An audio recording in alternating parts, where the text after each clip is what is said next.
Hey, what's up, everybody? Um, we're doing a video today over InvestFest. InvestFest was a festival ran by two brothers that control Earn Your Leisure, and it's a financial literacy festival that they had in Atlanta, Georgia. And I just want to give a recap over the festival because one of the things they promoted the festival as was a financial literacy festival that could potentially close the racial wealth gap, right? And there's this underlining in the YouTube financial space that if we just make better decisions, we could climb our way up out of the dire straits that we're in. If you don't know who Earn Your Leisure is, I'll introduce you. So here they are here. Let me put it in.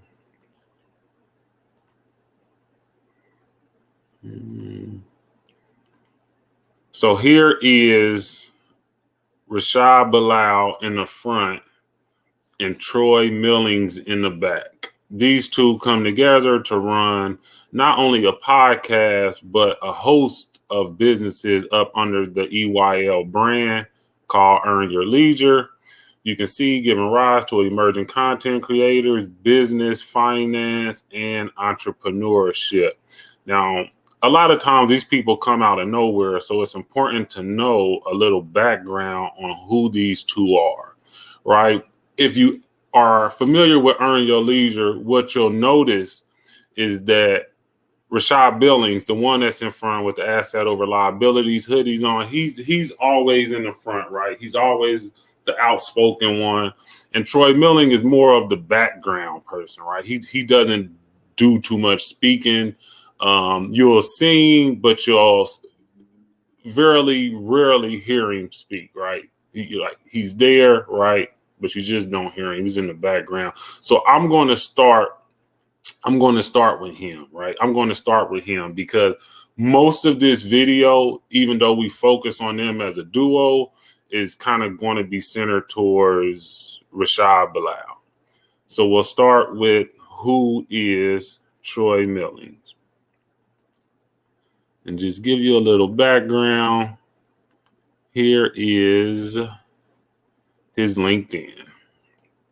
Right, here's Troy Millers, co-founder of Earn Your Leisure, talks about financial literacy, financial freedom, financial education, and generational wealth.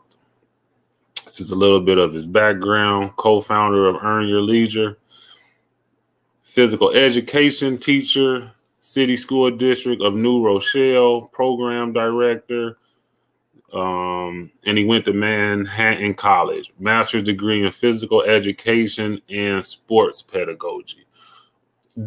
Doing research on him, I found that to be interesting because in all of the interviews I was hearing him, he kept saying, I'm in the education field, right? I teach kids,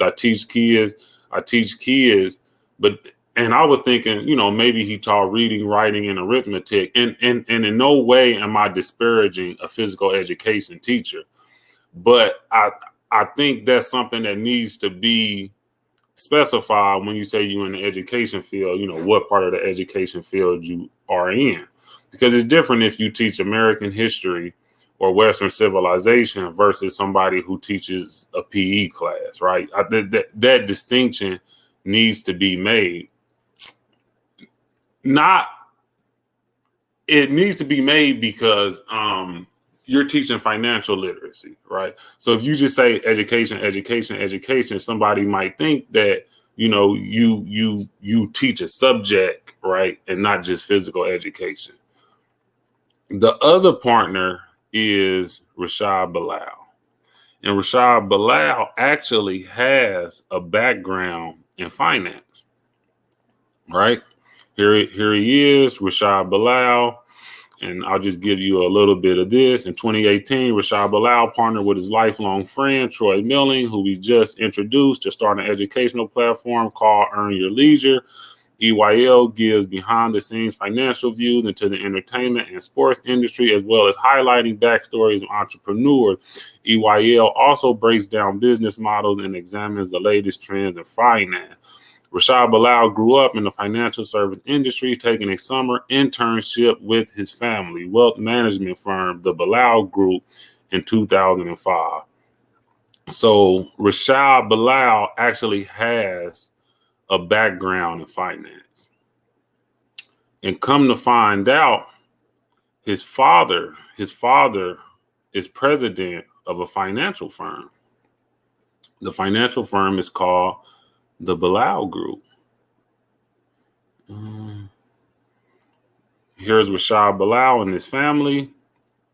Rashad Bilal is on one end of the picture. On the opposite end of the picture, in the checker blue shirt, is S. Hassan Bilal. And you can see, obviously, they're Muslim, the Bilal family at Eid Prayer Masjid Yusuf in Mount Vernon, New York, right? So we got his father. His father's name is S. Hassan Bilal. Here's some background on his father, right? Because all of this stuff is important once we get into this Invest Fest, right? S. Hassan Bilal, president at Bilal Group, LLC, New York City metropolitan area, right? And you can see some of the things, and it says since July 1992 to present. So he has 31 years and 3 months at the time of this LinkedIn post. Originated in Westchester County, New York, the Bilal Group has grown to serve hundreds of professionals and business owners nationwide. Our associates offer a wide variety of solutions to financial needs of both families and businesses, right? So they are in the financial services side. So they're selling products. Their family business sells products. And since at least 1992, his father was president of that group, right? So they come together to do Invest Fest. And like I said, Invest Fest is a festival that they run in Atlanta. And as a festival, it was highly successful, right? You got a whole bunch of people to buy the tickets. The event sold out. And there's some reviews online. You got a lot of great reviews. A lot of people said, hey, I came and, I had a good time. I was around a lot of Black folks. This was a very successful event. And then you got other people that said, I came for something a little bit more specific. It was kind of marketed a certain way, and it wasn't quite that, but we'll give them some time to grow. And then you had other people that would say, I'm just disappointed. This isn't what I thought it was, right? Now, they did a really big marketing for Invest Fest, and I'll let them define what Invest Fest is in a few of these videos. Give the world 3 words to describe Invest Fest: monumental, life-changing, impactful. So you got monumental, impactful, but the key word is life-changing to me, right? Obviously, Puff Daddy was the headliner of Invest Fest, and this is what he had to say about it. That means nobody called me because I'm prepping for Invest Fest, the Super Bowl of hustlers. I will not be able to be reached until I share this insightful information with all of the hustlers all around the world that want to be independent and free. So if you want to be independent and free, right, and you really need this financial literacy education, I guess you descend on Atlanta the weekend of the 25th to the 27th, go to Invest Fest, and they had a star-studded lineup, right? I don't know if this is the lineup you need for finance, right? For some people that's in finance and financial literacy, but it definitely was a star-studded event, right? This event actually sold out. Friday night, Jermaine Dupri, Funny Marco, Lala Anthony, Pretty V, Ja Rule, Derek Hayes, Terrence J, Milan Harris, and it just goes on and on and on. Saturday, you got Sean Puffy Combs, right? You got Diddy in the building. You got the EYL guys, Steve Stout, Maverick Carter, 19 Keys, Ari Fletcher, Chris Paul, B. Simone, CJ McCollum, Cam Newton. And as I'm reading these names, I'm thinking like, these are actors and entertainers and YouTube personalities, right? I see a bunch of NBA players. I see a bunch of people in the music industry. A lot of people in front of the camera, a lot of people that perform on stage, not a lot of business people. And then Sunday, you got Robert F. Smith.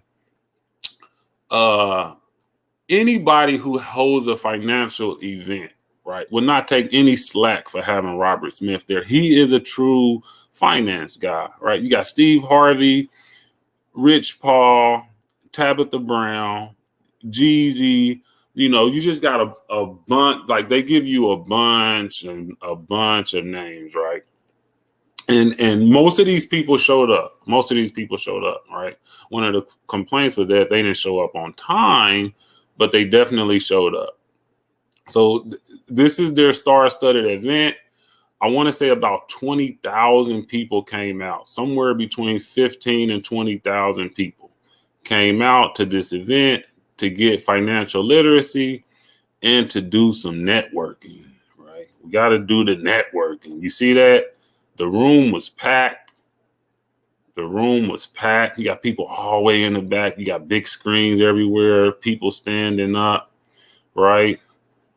20,000 people peacefully came out together under one roof for financial literacy. Let the record reflect that history was made. So we got history being made in Atlanta, Georgia. People coming out to the Invest Fest. Wow. A lot of beautiful Black people there. Josh, you got any comments on any of the information that we went through just thus far? Yeah, I mean, I'm looking at things from the perspective of somebody who will be, selling that type of event. And it seems like it was more marketed to the average person who probably didn't have much to invest. And I think part of that just links to our desperation, um, because I don't know if you got the other links to bring up maybe some other investment conferences. I mean, the way that they marketed it, they didn't highlight the investment knowledge or institutional knowledge, of the people who might be able to help them. Like you would think. I mean, people know Robert F. Smith, and so you like, all right, he's a billionaire. He's probably the richest Black person in America, richest freedman. Um, but not too many other people. Like I noticed Junior Bridgman's name there, but if you want to think about spending some significant money to go to a conference, you would. I mean, first off, let me say this: the prices to go to that conference were, even though they were high, in my opinion, they weren't a good value for what you're going to receive, because what you received was more entertainment and upselling opportunities and maybe some networking, um, instead of actual strategy or information that can help you be a successful investor. First, like, let's think about this.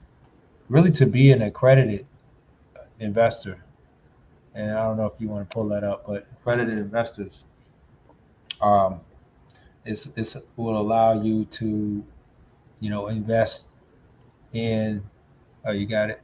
Okay. No. This is the private debt investor New York Forum, right? And I'm just gonna, you can keep going, but I'm just gonna kind of, compare this, because when you start thinking about, and you're segueing into this, when you start thinking about investors and being in that financial space, it's a niche space, right? You got a bunch of people who, bankers, people who control industry, people who have a certain niche in a certain industry. You have some sense of control when it comes to that. And it's marketed towards a certain type of audience, right? It's marketed towards people that have capital. It's marketed towards, people who have generational wealth, people who have capital to spend. It's marketed towards businesses. It's generally not marketed towards the general public. When you go to some type of financial conference, if I'm somebody who comes from a family that's extremely wealthy, right, and I got assets of over $1 million, right, with 200, 300, 400,000 of that liquidated, and I'm trying to rub shoulders with other people, I don't want to be in there with somebody who works for Walmart distribution center making $20 an hour, or somebody who works at McDonald's, somebody who's aspiring to quote unquote fire their boss, right? And that's why when you look at these things, the price point for these tickets are very high, right? Because it's an elitist event. You don't want just anybody to come. Now, I'm not saying whether this is wrong or right. I'm just saying what it is. So you got general delegate, right? $3,400. Service provider, $4,600. PDI subscriber, right? Subscriber passes are exclusively for platinum or gold subscribers of private debt investors. So this is a specific financial conference. They're not just throwing everything in. It's not just real estate. Oh, we do like some real estate people. We got some truck people. We got some content creators. We got some, this is about specificity, right? And that's what I seen when I looked up a lot of these financial conferences, that they weren't all over the place. They catered to a certain niche market. It just wasn't everybody in finance, anybody who got some money. That's right. And when you think about it, when you go to, like, let's say some of the big banks or some other organization wants to hold a conference like this, you would think that the people being highlighted would be like the CEOs or the corporate executives of large finance companies. You would think it would be economists, so they can tell you like the trends of the economy that you want to get in front of. You would think it would be people in technology, so they can tell you what the new technology that's going to take over that you can get in front of. You think it would be regulators or people in government, so they can tell you about some of the policy agendas or new laws that were passed, or new, policy agendas of their administration, something like that. But I didn't really see that. I just saw mostly entertainers and people probably coming to give a speech that you can go watch on YouTube. Yeah, if I go to a finance conference, I would expect to see finance guys. I would expect to see bankers. I would expect to see high-level CEOs. I would expect to see people who either run industry or service those who run industry. Lawyers, people in government, things of that nature. Now, here is InvestFest. Here is,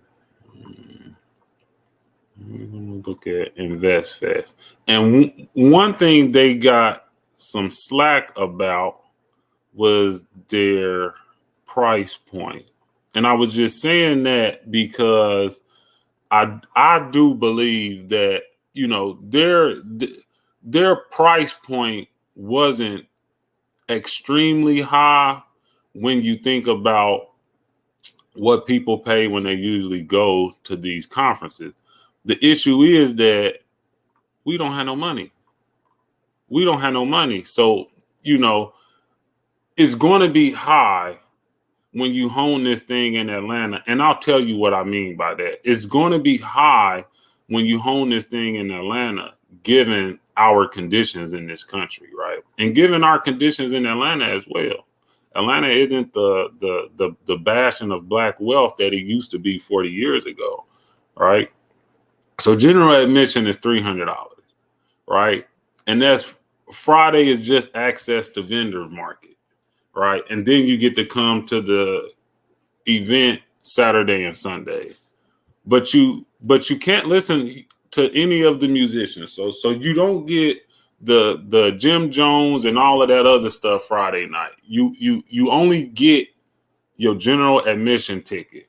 And if you seen the video, those was the people that was way in the back. way in the back. All right.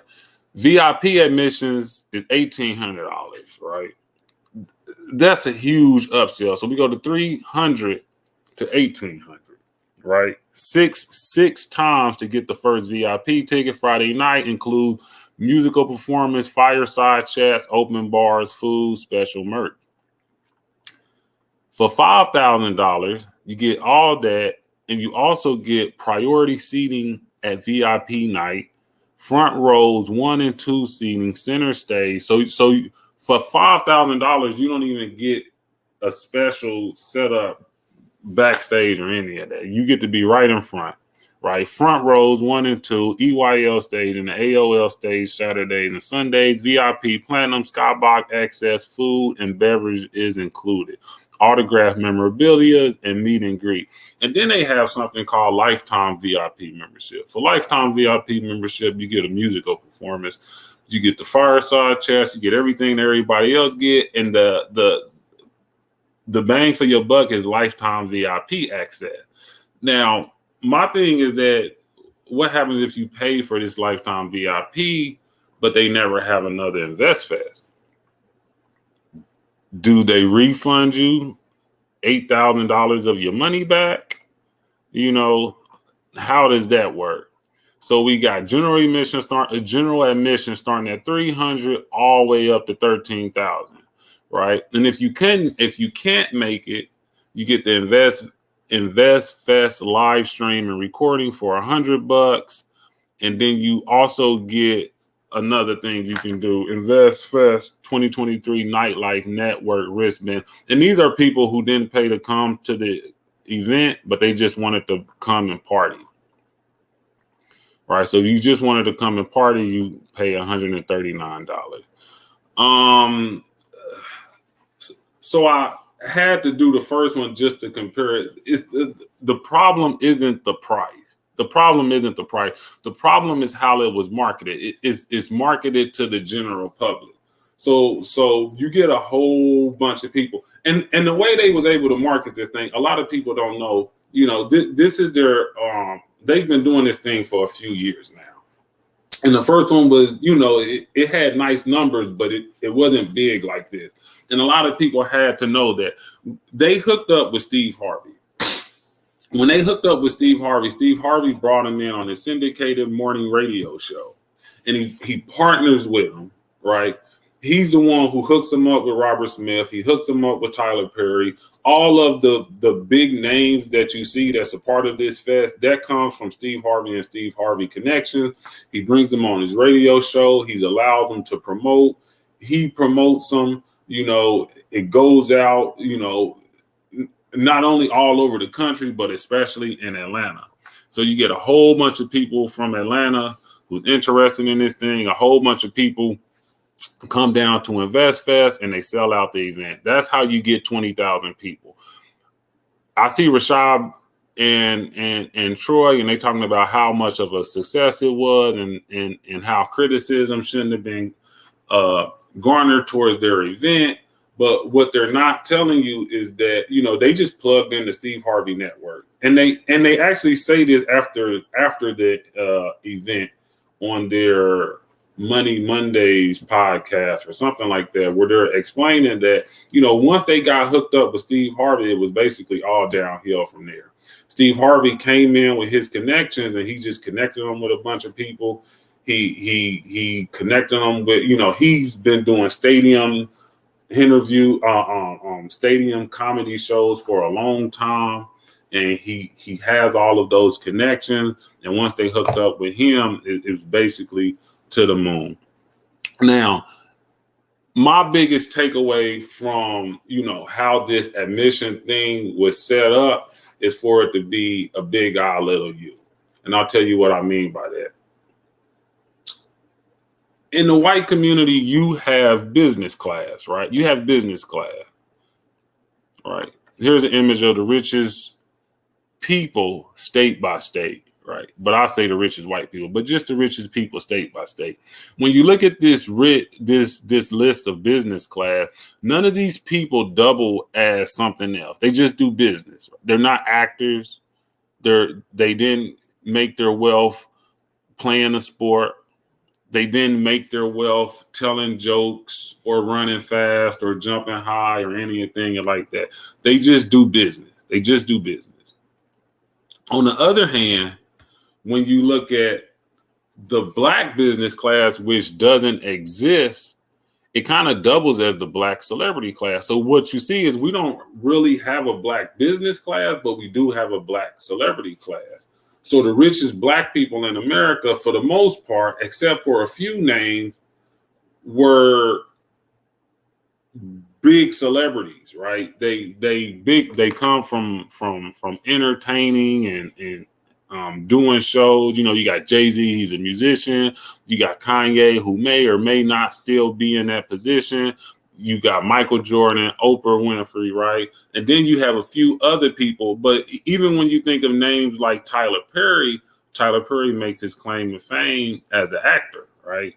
Actor first, businessman second, even to the point he still acts in movies now.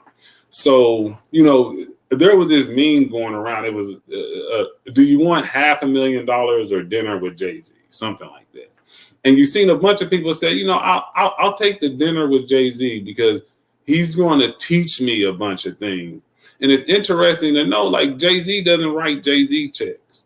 Jay-Z probably doesn't even write checks, right? He's the face of a bunch of businesses, but he doesn't do the background work. When you look at a lot of the businesses that people from the American Freedmen are involved in, they're just the face. They're just the face. Like, I doubt if you get a revolt check and Sean Combs' name is on there, right? When I look at the businesses that Jay-Z is involved with, Jack Dorsey basically owns all of them, right? Or at one point, you know, he built it up and then sold it to Jack Dorsey. And that's just how America is. So you got all these people, they descend on Atlanta. And a lot of people think, you know, Atlanta is this bastion of wealth, you know, black excellence, black this, black people got it going on in Atlanta. And I always think, y'all must have poverty blinders on. Because when I go to Atlanta, I don't see any of this. I don't see any of this stuff. When I go to Atlanta, I see a lot of poverty and degradation, right? I see a lot of poverty and degradation when I go to Atlanta. So here's a CNN article that talks about the Earn Your Leisure crew. Lifelong friends create platform to teach financial literacy in the black community. And one thing they say in this article is that, let me see if I can pull it up. Bilal 39 said there are systemic issues that have set black families behind, right? Millings 41 said he believes education, including the work Earn Your Leisure does, is critical to closing the nation's racial wealth gap. Then they give you some information on the racial wealth gap. According to the Brookings Institute, the median wealth of a white household is $188,200, which is 7.8 times more than the average black household of $24,100. We know that $24,100 for the black family is inflated. It's not even that much. It's not even that much, right? Whites' home ownership is 73%. According to this report, blacks is around 42%, right? So, and this article is important because this is the first time that I see them get into some of the systemic structures and plunders that really, you know, got American freedmen in this situation, right? And this is what I would like for them to be in this financial literacy space, you know, and trying to get people from where they at to being stable, right? You have to know where you are. And I would like them to speak on this more, which they don't.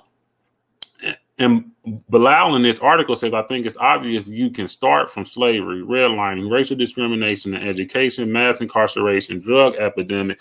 All of these things have disproportionately impacted black people.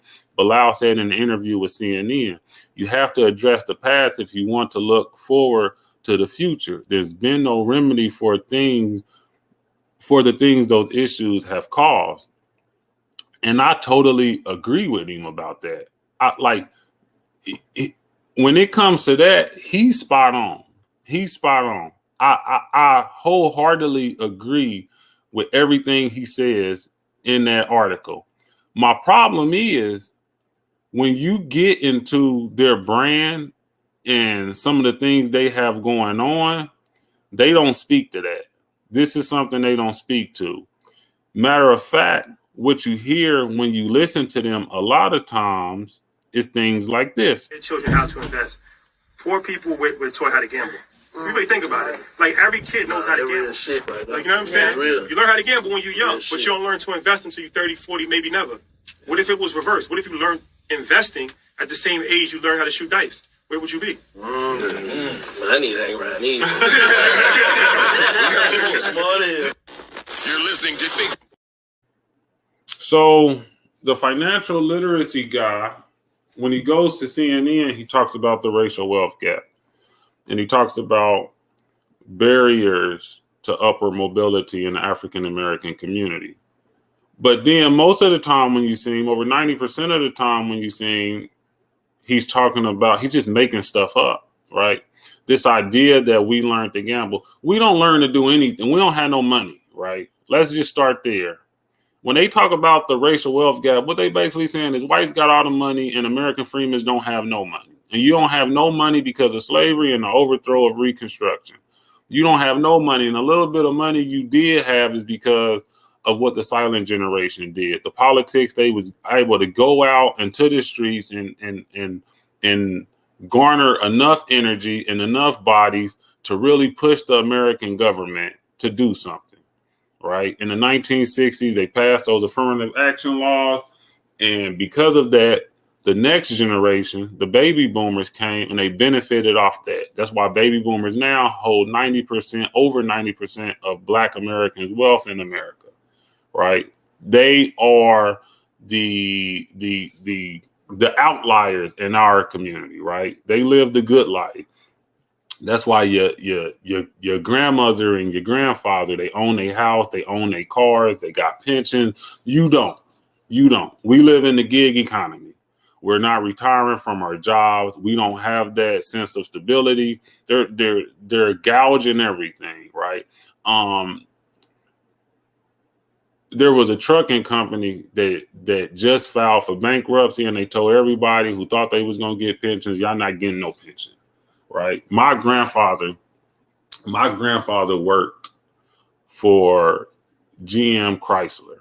And he worked there his whole life until he retired. He lived a good life. He owned his house. He owned all his cars. They're not doing that no more. His daughter tried to do the same thing, right? The company just upped and moved. Said she had to move to Illinois. She ended up moving to Illinois, and then they moved again. They just kept moving until she finally couldn't take it and had to tap out, right? That's what we live in. That, like, the era of the gig economy is not the era of the auto industry plant, right? It's just not the same. So when you see this stuff, it to me is mind-boggling that you can work your way out of a position that you don't even know you in. And I have to compare it to, it's like playing football. If you're in the red zone, there's a certain type of play you call. You only got 20 yards or less than 20 yards to go. But if you're in the backfield, there's another set of plays that you need to call. When we talk about the plight of the American freedmen community, we're setting people up to understand where they are and just how far they need to go. When you don't talk about that initial plight in the economic position of your group, then you'll just say anything. And people will believe that they're in the red zone and they just need to work smarter, not harder, and things of that nature, right? To get to where they're going. And that's what's frustrating about all of this. This is for somebody that's quote unquote a finance guy, comes from a finance family, that he's not giving people the quality of financial education they need to understand just where they are in today's America. He's just saying it don't matter where you are. If you just take these steps, if you take my classes, then you'll be able to get from A to Z. And that's just not true, right? That's just not true. So they're in Atlanta, right? They're in Atlanta. Everybody seems to go to Atlanta like, oh, Atlanta got all these superstars. And we know Atlanta makes more movies than Hollywood. You have a lot of corporations, a lot of healthcare corporations. I think CNN is in Atlanta, TBS is in Atlanta, Tyler Perry Studios, right? And you see this stuff, and it's like cloaked with some black people here and there. But what you don't understand is Atlanta has the greatest income inequality in the nation, right? And from this report, you'll see, you're right, if you read the highlighted area, Atlanta has the worst income equality in the nation, with the median household income from a white family at $83,000, $83,722 compared to $28,000 for a black family, right? So $83,000 for a white family, $28,000 for a black family. So where's all this black money, right? And it's funny because it seems like the new thing is to run to Atlanta. If you got to play to get some black people out of their money, go to Atlanta. That's where Jay Morrison went. That seems to be the city where everybody go, right? And let's talk about the wealth gap. Wealth gap refers to the disparate distribution of assets and resources, typically among marginalized people in the society. According to Prosperity Now, 30% of black households in Metro Atlanta have zero or negative net worth, compared to 10% of whites. This isn't the same Atlanta from the late 80s. This isn't the same Atlanta. So when you go back and think about it, $300 general admission, $1,800 for the first VIP, $5,000 for the second VIP, $13,000 for lifetime VIP, just to hear this. So you have to know, where are you in life? Are you in the vision stage? Where you're still experimenting, trying to figure it out, and you need a vision that will set you on a journey to develop your skills? Or are you in the developing stage, where you know what your vision is? Now you're developing to become the person that can bring the vision outward into reality. Or are you in the building stage, where you became that person? Now you have to put in the intensity of work to bring it forth into reality. Invest Fest 2023. Did you understand any of that? I understand it. I just don't understand. I just don't understand how I was dealing with investing in anything. You know, I don't understand with like, you know, you can run down a list of other events and conferences, and again, you don't see people trying to give you motivational speeches. You don't see people, like, show me how my money is supposed to make more money. Show me how I can, when I'm supposed to buy, how much I'm supposed to put in. And what investing is, you buy low, you sell high. You buy with the higher leverage, and you sell at a certain period of time, and you make money. That's what it's about. It's about getting in the market with some capital and getting out of the market with the greater return on investment.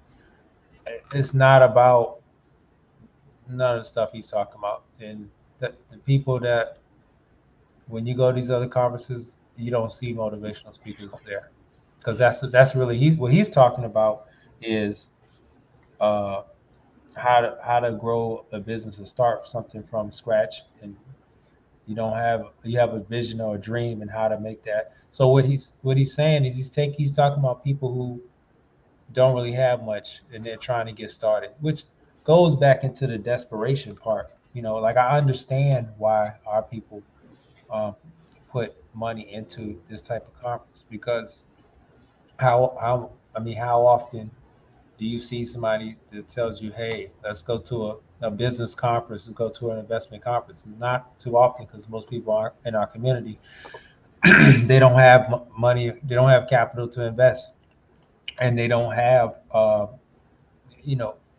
we're so used to being on the table and on the menu and not necessarily at the table. But what I got from this is that you weren't really shown how, anytime you have large masses of people come into something like that to try to learn how to participate in capitalism. The capitalism they're participating in is they were sold something that they paid for and they got, not necessarily that they're getting put up on game. And I think that was the case. I'm not trying to say I don't know. Maybe some people did get some value. I hope they did for that amount of money. But it appeared to me it was more about entertainment and making sure that they got their money back on their investment into this conference. And because like I said, if you go and look up these other conferences, I was just looking through of them. There's all kind of conferences, and I don't see them charging 13,000. I might see 5,000, but 13,000, and then you just get VIP access, and you get. What is that?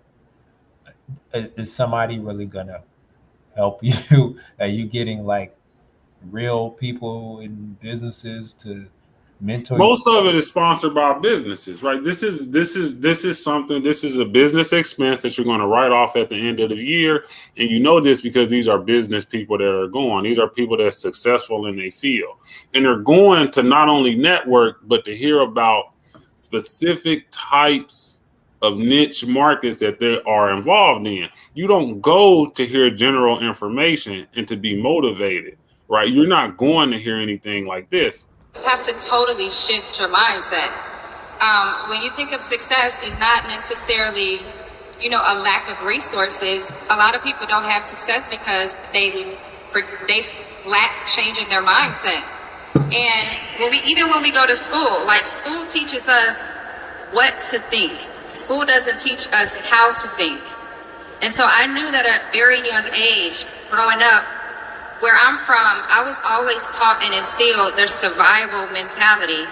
Go to school, go to college, go to work, and then you work and you live paycheck to paycheck.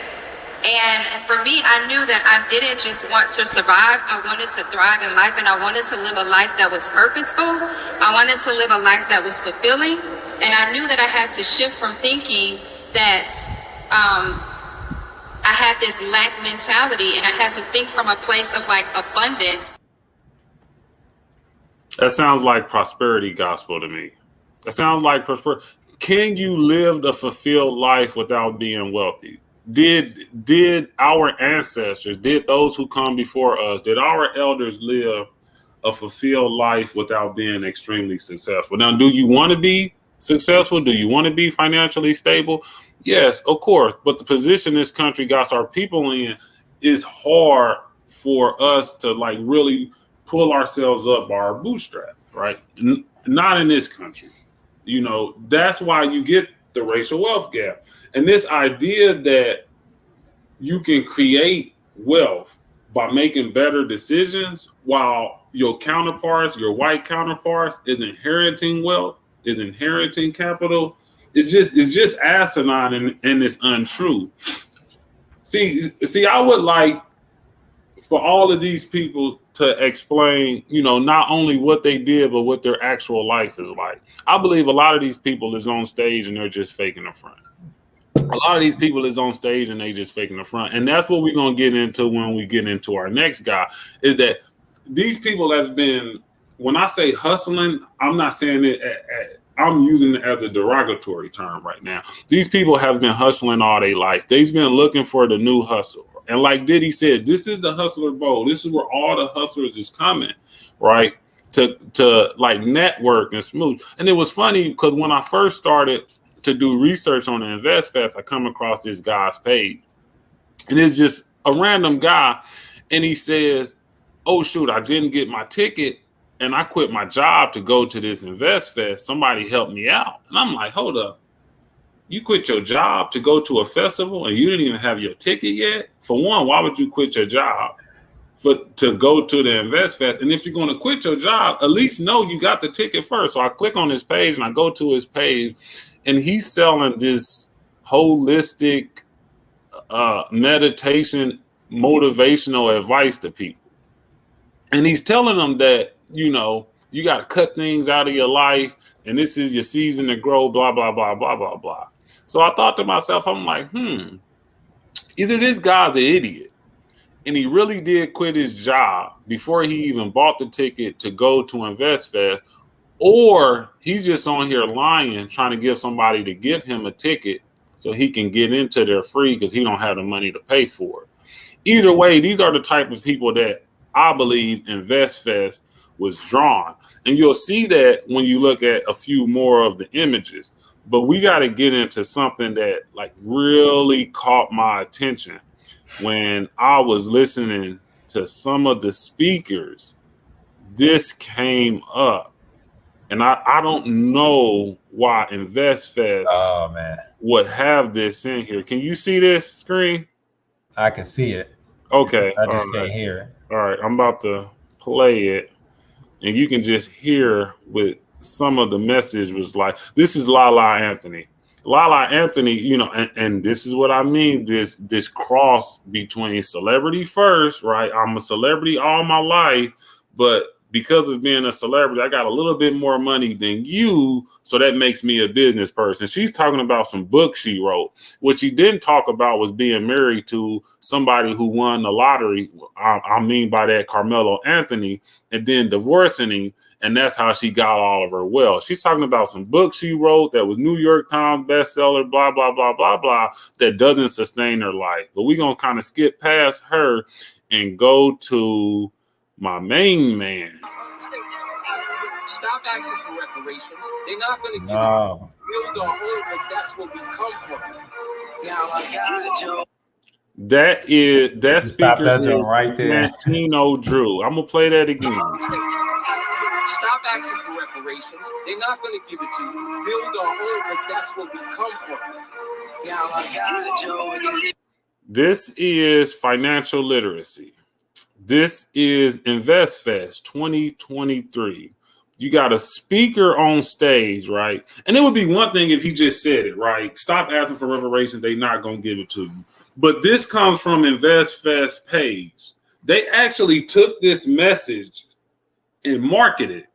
And we had a successful event. Listen to these speakers. I don't know who's in control of their marketing, but somebody says something like that on my stage, I'm not going to market that. I'm not going to share that on my page. That's complete ludicrous. That's crazy right there. I don't understand how you would take a message like that and put that in there. And it's really problematic because they had a segment where they invited Ben Crump and Camilla Moore and some other people, and they were talking about reparations. So you just mixing everything together. You got real estate, you talking about trucking, you talking about multi-level marketing. You just put everything in. You got the anti-reparations, you got the reparations guy, you got the stock guy, and it's like, hey, everybody just come out, right? Just find where you fit in. But that guy, real quick, I mean, I don't know if that was before or after, but I'm glad at least the sister Camilla Moore was able to I don't know, I didn't get to hear her piece, but I'm glad she was at least able to speak on reparations at that event. If you got a bunch of people coming in talking a bunch of bootstrap stuff and a bunch of anti-reparation stuff, at least, you know, you have somebody to come in and clean up some of that stuff, that how they're misleading the people. So this is Santino Drew, and he does Wise Money Academy. He does Wise Money Academy. This is him. This is a guy on there that's saying stop asking for reparation. And when you go to his page and you listen to him a little bit, he talks about his life. And some of the things he says about his life, and look, I'm not bashing this brother for living the life that he lived, but I'm just saying, how do you go from this to becoming somebody who's a financial guru and somebody who knows that what American freedmen is supposed to be doing, especially when you're not even part of our community, right? You're a Black American, but you're not us. You're not American freedmen, right? So just listen to this guy kind of talk about his life. Barely did any school. Yeah. How am I going to figure out federal law? That thought never came. Mm-hmm. What did come is I had been in jail for 3 months and I have yet called my 10-year-old daughter to tell her that I'm there. Didn't want to tell her that I'm there. That was the only one time I cried, man, in jail. My mother on the phone forced me to tell my daughter. She wasn't used to me being away like that. Yeah. So once I missed the first weekend, that was a wrap. It's like, okay, where's my dad now? And everybody's looking stupid when she say, where's my dad? Because they all know where he at. I'll tell her. Right? And they know where I'm at. Yeah. So finally I got on the phone and had to tell her, and when I told her, I just bust up crying to a 10-year-old. Yeah. Like literally bawling. Like, I did this to you again. Yeah. 9th grade dropout, man. Barely did any school. Yeah. How am I going to figure out federal law? That thought never came. So there you go. Thought was, how am I gonna learn stocks? Now you got I got kicked out of every school I ever went to. I've been in foster homes. My mother been dead broke forever. She was always, fighting against time to get some cash. How am I gonna do this? How can I learn stocks? I got a 9th grade education. Man, the same way I was fighting that case. I used the same mindset. I wasn't no Listen, man. I haven't been to college for 8 years. I didn't go to Boston University like my rival. It was my mindset. I was not gonna let a lack of self-love, a lack of confidence stop me from getting home to my only child. Stop me from getting home to my mother who seemed. So you got this guy, Santino Drew. Obviously, he's been to prison. And it's not the fact that he's been to prison, but it's the fact that he said, hey, I've been kicked out of every school that I've been to, right? I dropped out of school in the 9th grade. But now I'm teaching you how to make money in the stock market. I'm teaching you a course. I'm selling you courses from Wise Money Academy. You don't need reparations. I need you to just buy my course. I need you to just buy my course. Why would anybody buy a course from a high school dropout unless part of you turning your life around was getting back into school, right? If you got your life together, you got back into school, that would be one thing. That would be one thing. Maybe you went to go work for some hedge fund company or something like that. But as we look into Santino Drew's life, that's not what he did. Federal jury finds New Jersey man guilty of supplying heroin to Pittsburgh-based drug ring. This is May 14th, 2015. After deliberating for approximately 90 minutes on May 13, 2015, a federal jury found Santino Drew, right? That was the man that was speaking, of 2 felony narcotic counts: conspiracy to distribute 1 kilogram or more of heroin and possession with the intent to distribute 100 grams or more of heroin. United States Attorney David J. Hickman, right? So they go over the report. His co-defendants took a plea. And they were supposed to stand trial with him, but they didn't. So he went to trial. Now, normally when you take a plea bargain, you get less time. I believe his co-defendants got no more than 15 years. They got no more than 15 years. He decided to go to trial. I'm going to bring this article back up because this article is important because I have a question. Before I bring this article up, I just want to show y'all the man on the left. That is Santino Drew. This is the case they talking about in Pittsburgh, where he's at a motel. They bust in a room and they find a bunch of bags of heroin up under his bed. This was in 2013. He goes to trial in 2015. So I just wanted to show y'all that so we know we're talking about the right person. Right. Now, if you go back here, right, and I'm going to read some more of this article because the person he was selling drugs to was a federal informant or was being watched by the FBI. And he got 15 years in prison. They all pleaded out. They got sentenced first. Drew goes to trial. He has trial for 4.5 years. And it says Judge Bison scheduled sentencing for September 2nd of 2015. The law provides for a total sentence of not less than 20 years in prison and not more than life in prison, right? Not less than 20 years in prison and not more than life in prison. So he's facing 20 to life. In federal prisons, you have mandatory minimum. His mandatory minimum was 20 years. Caught the case in 2013. You got to do 85% of your time in the Fed. It's 2023, and he's on InvestFest stage talking about we don't need reparations. I would like for him to explain how you got out of prison so quick. How does a person that's supposed to still be in prison not in prison? He said he's been out of prison for 4 years.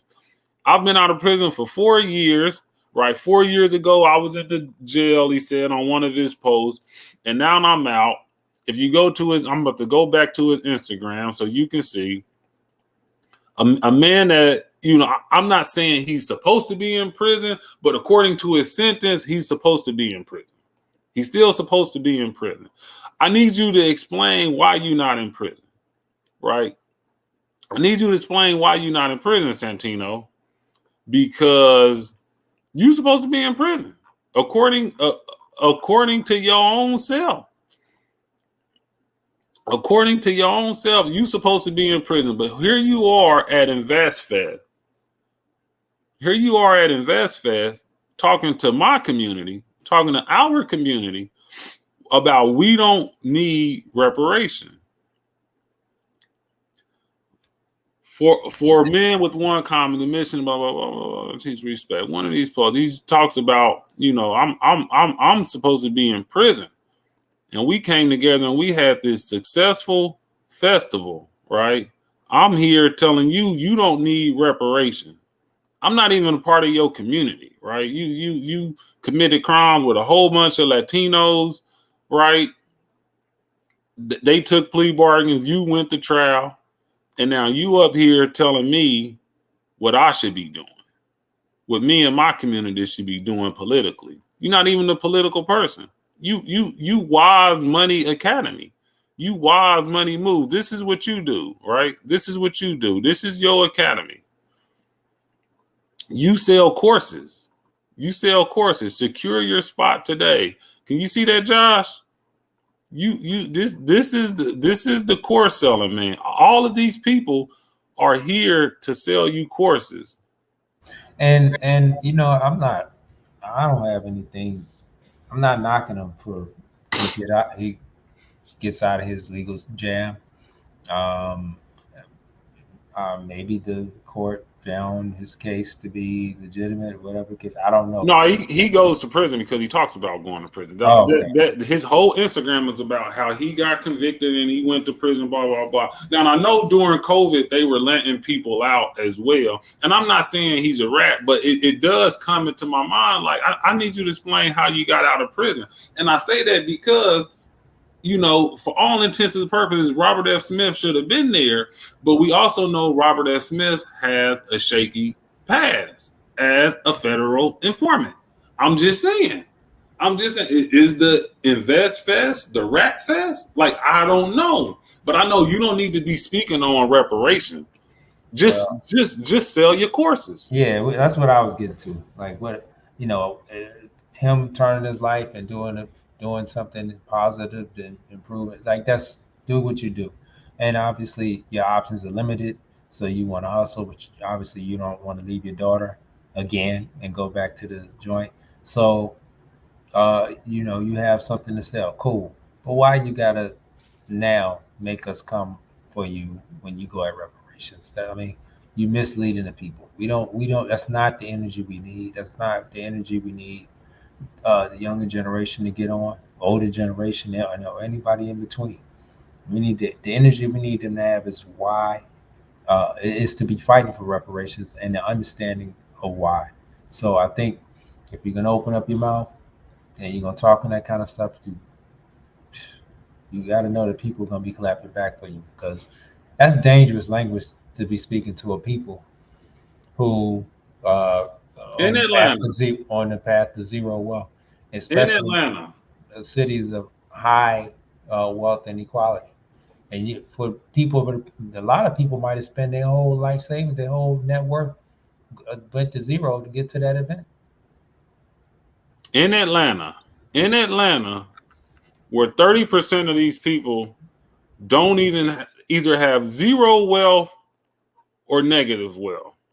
They either have zero wealth or negative wealth. White family median household income is 83,000. Black family is 28,000. And you telling them they don't need reparation, but you also want to sell them some courses. This is the type of criticism that InvestFest came under. And Earn Your Leisure has to take this hit because y'all the financial literacy guys, right? In the CNN article that was talking about our history of plight and plunder in this country, coming from slavery to Jim Crow up to now. But then you put somebody on stage and say we don't need reparation. I don't understand. And not only do you put them on stage, then you highlight this and you market this on your InvestFest Instagram page. This, to me, this is extremely problematic. If somebody says something like that, I'm like, oh, dude said some BS, and we might have to come and clean that up. But this is the type of stuff that was going on at InvestFest. Look at this.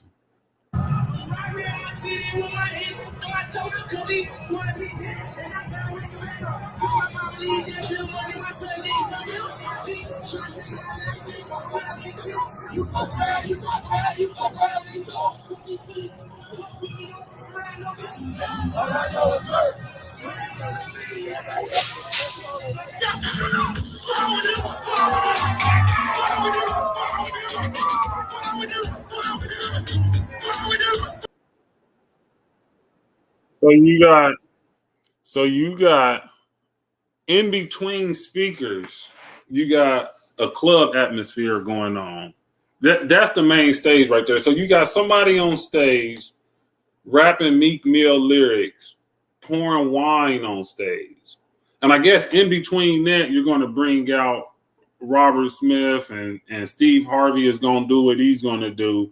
And you're going to get your financial literacy, but because we know our audience, we know they also got to be entertained. They like, you don't just need some entertainment, you need some low base entertainment. You need, there was some twerking going on, right? You get black people in the building, you got to have some twerking going on. You also got to have some flamboyant stuff going on, right? You got to have the big I's and the little U's, right? You bring black people together, it got to be multi-tiered. Right? Somebody got to be greater than the other people, right? So you got some of this going on.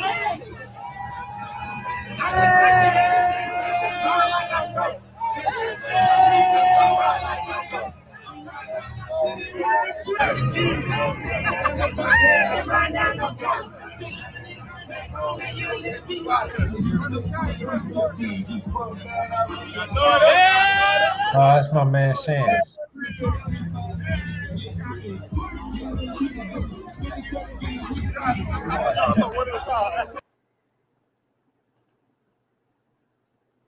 I know that, brother.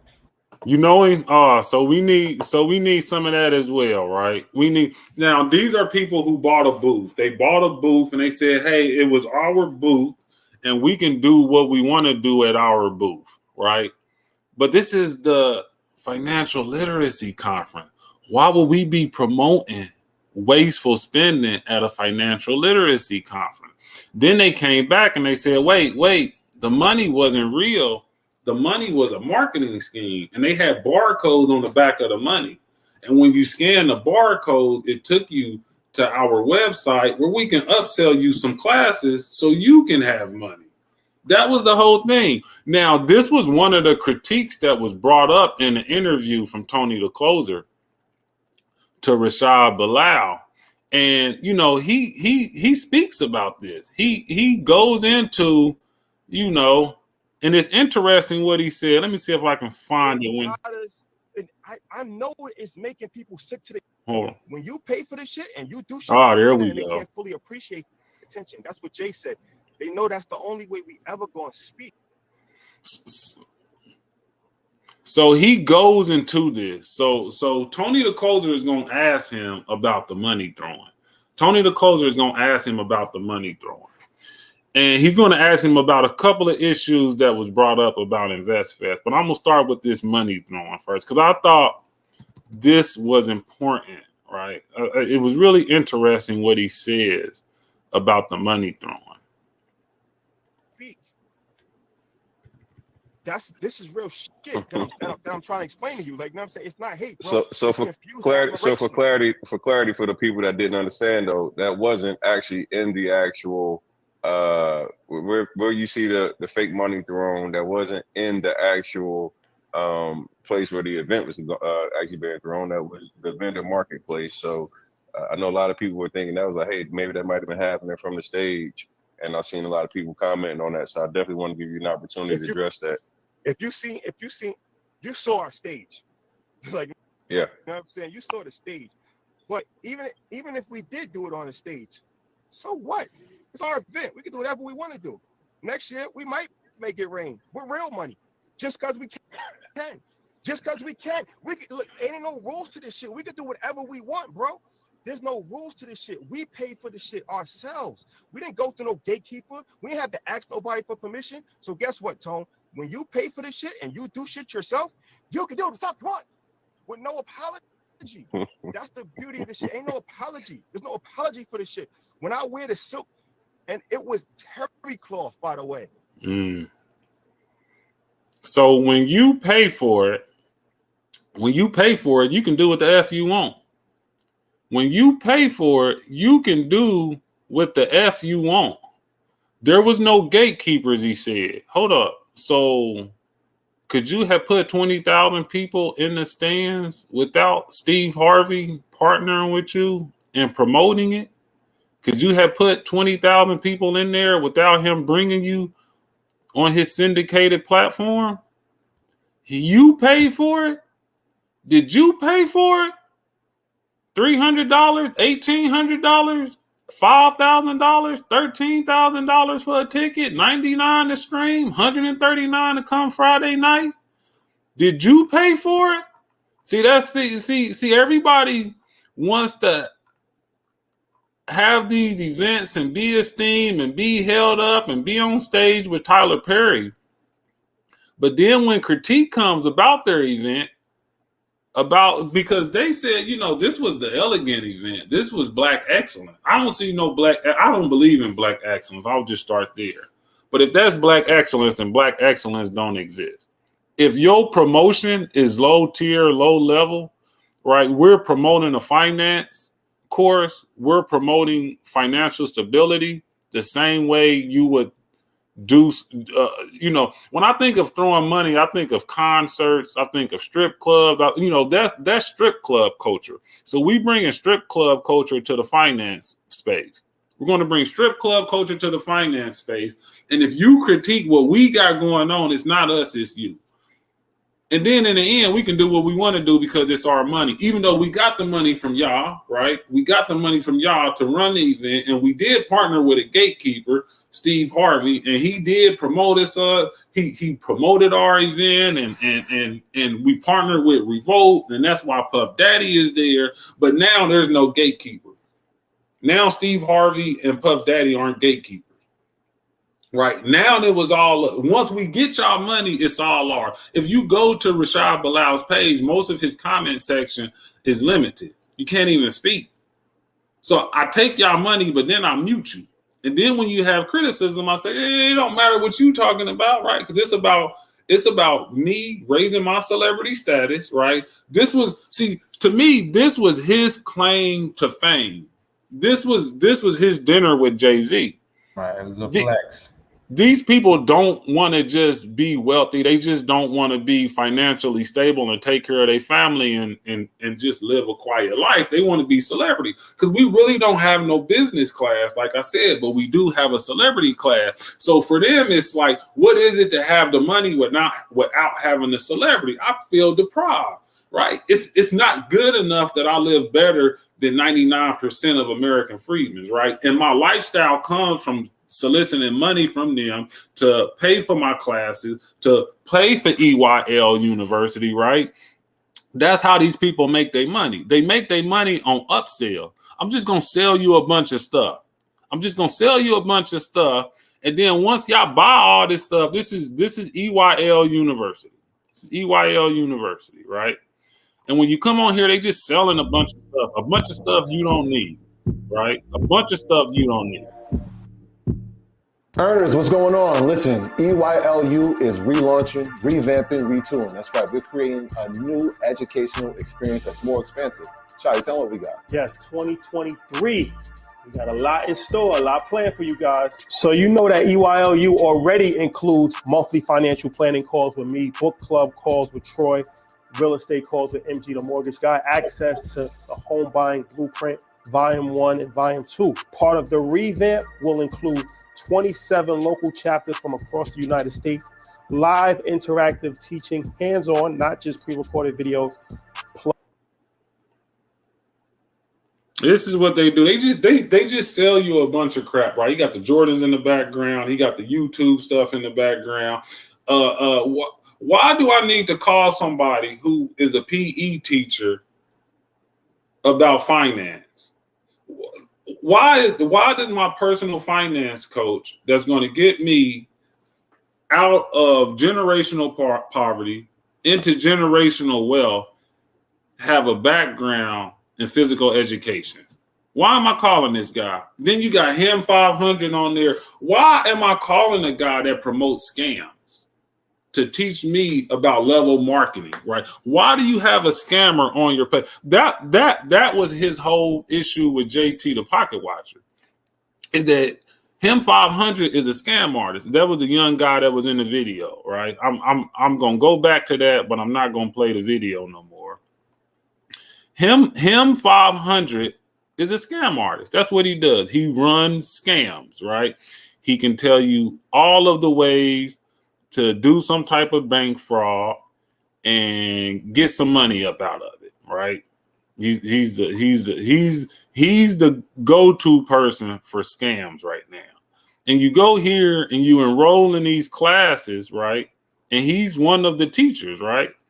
Look at all these classes they got. Knots Don't Fold Stock Options course, Facebook Ads Beginner Trainer, RPX Extreme, Corey Avengers course, Rental Car Mastery, Freight Broker course, EYL Monthly Investment Group, Ambulance course, Scaling with Webinars, right? They got whatever you want, they got. Just sign up, right? There's him 500, right? There's Troy and Bilal. There's him 500, the scam artist, that'll teach you how to do all of the scams that you want to do, and you get this for $9.97 a year. Now, once you pay this $9.97 a year, don't think that's it, right? They're gonna upsell you to something else, and they're gonna upsell you to something else, and they're gonna upsell you to something else. And before you know it, you done paid a whole bunch of money when you could have just went to college, right? You got all of these guys, they're like, hey, we real estate gurus, right? You can go to Talk to Tucker and take a real estate class for $500-$600 and be a real estate agent. Or you can talk to us. And for $40,000, we'll teach you how to flip houses, right? And if you don't ever flip a house, it's just on you. You didn't try hard enough. We didn't inspire you enough. You didn't take the message, because we're teaching you the inside information that white folks know that white folks been doing for years. We're going to teach you all of this. Now, we're not going to give you slaves, right? We're not going to give you slaves. We're not going to allow you to have your sharecroppers, right? We're not going to give you some land. There's no Homestead Act. There's no New Deal. But we're going to teach you all of the secrets that white folks been getting wealth for many, many years. These people just be making up stuff. Just making up stuff. I'm just like, if I'm in class, I'm raising my hand. Hey, can I get some slaves? Can I get a homestead Act? Can I get the GI Bill? Can I get welfare? Like not without kicking me out the home, but can my family get welfare while I'm still in the home? Can I get a New Deal? Can I get a government-backed mortgage? Can I buy a home for $10,000 and it appreciate before I die 10, 20-fold? Man, like, come on, man. What secrets of the white folks is you teaching me? I want the real secrets. I want the real secrets. I want to be able to sell a whole bunch of new Americans, right, who qualify for subprime loans and subprime mortgages, homes, that qualify for prime loans and prime mortgages, homes at subprime rates. And I want to be able to trade it from bank to bank to bank. And when the whole thing blow up, I want me and my people, me and the American freedmen, to still be able to get our bonuses. And we just going to skate off into the wind. We just going to skate off into the wind, and y'all got to figure out what y'all got to figure out. But while you figuring it out, I want the new president that comes in, the new president-elect that come in and create policy that say, why y'all trying to figure it out? We get a whole bunch of money to create the programs. We get a whole bunch of money to create the program, and then we'll decide if you can keep the home that we sold you at an astronomical APR, right? Just balloon mortgages. They just 1 month you paying $800, the next month you paying $1,500, right? We'll get to decide if you can keep your home or not, and what type of hoops you need to jump through, right? Oh, you back on your mortgage, $20,000, $30,000. If you can come up with $30,000 in 90 days, you can keep your home. Those are the programs we gonna run. I'm gonna teach you what the white folks been doing for years, and you're gonna teach me this not by going to school, not by getting formal education, but by just making better decisions, by making better choices.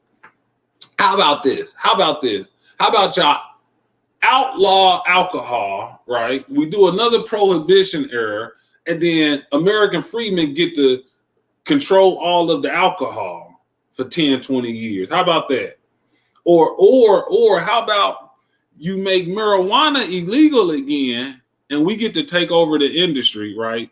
From a legal side, and then the buy-in is so high, right? And it's so much red tape that only we can maneuver around all of that, right? Those are the secrets of the white folks. Not this rich dad, poor dad BS where, oh, you're buying Jordans, you're buying Louis Vuitton, right? And that's why you're poor. See, if you would have bought these Asics, if you would have bought these Sauconys, then you wouldn't be poor. See, I shop at Target.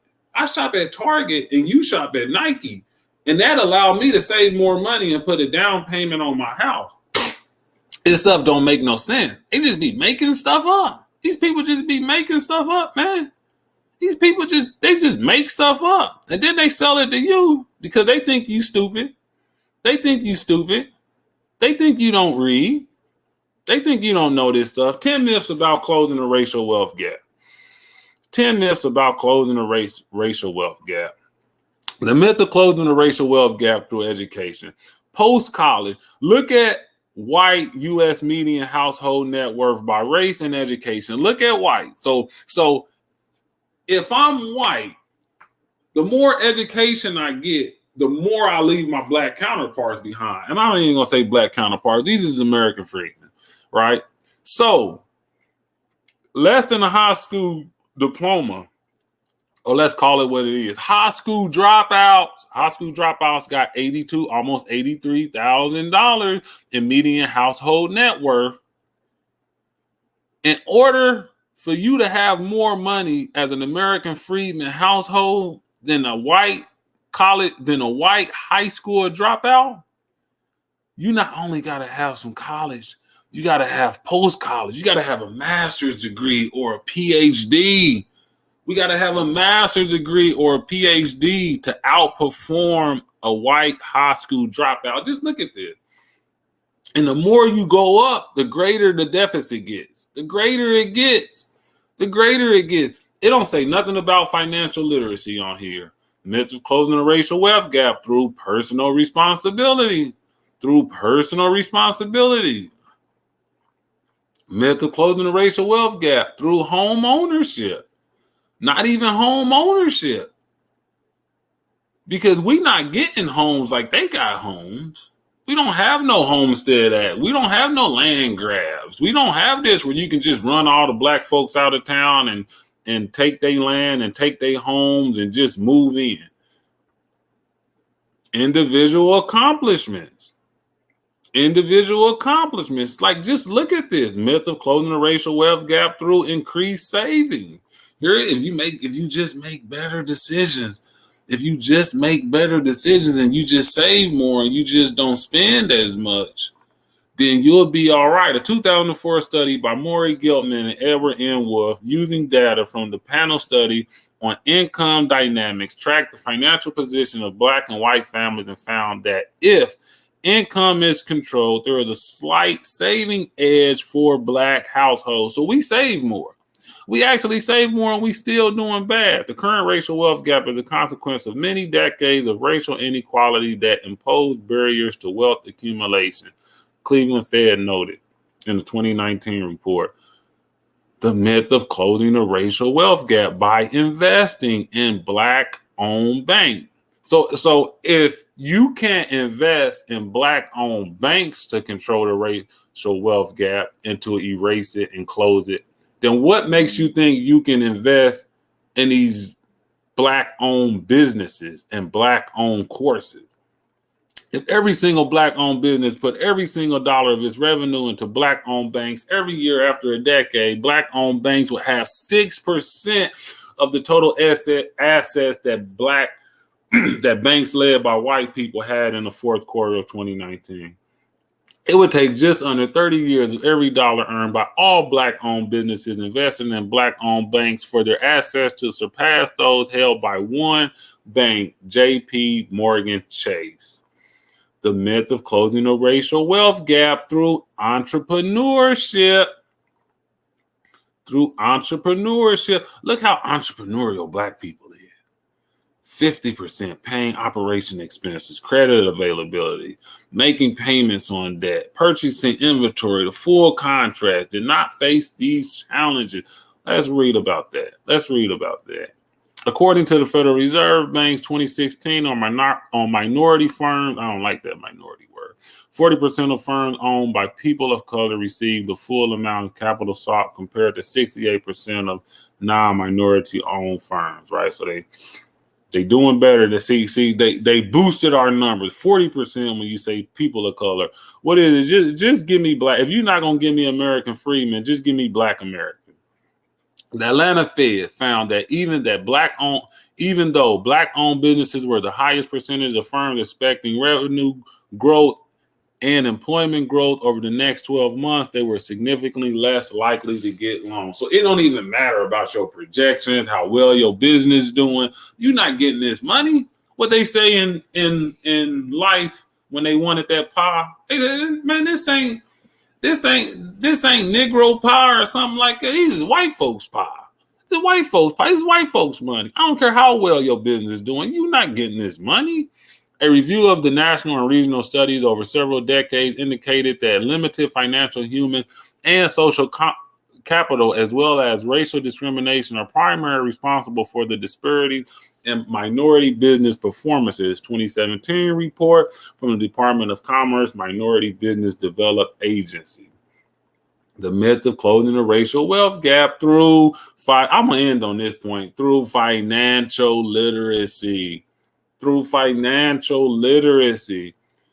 focus on financial literacy generally points to disproportionate use of services like payday lending and check cashing stores with fees and interest payments much higher than traditional lending or banking options by black folk.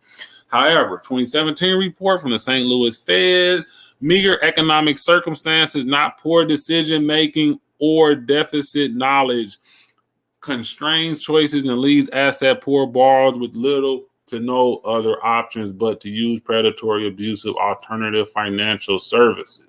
We can end there We can end there on financial literacy, the myth of closing a racial wealth gap through financial literacy. In other words, you're saying if you had some money, if you had some wealth, you have more options, so you wouldn't have to be looking for poor alternatives. You wouldn't have to go and try to get advice on how to trade some stocks from, this guy, or you wouldn't have to be forced to, go to InvestFest trying to get some answers. Instead of having the wealth, and you can go to actual investors conference or actual real estate expert conference, so you can get workable, actionable strategies on how to build a business and how to invest properly.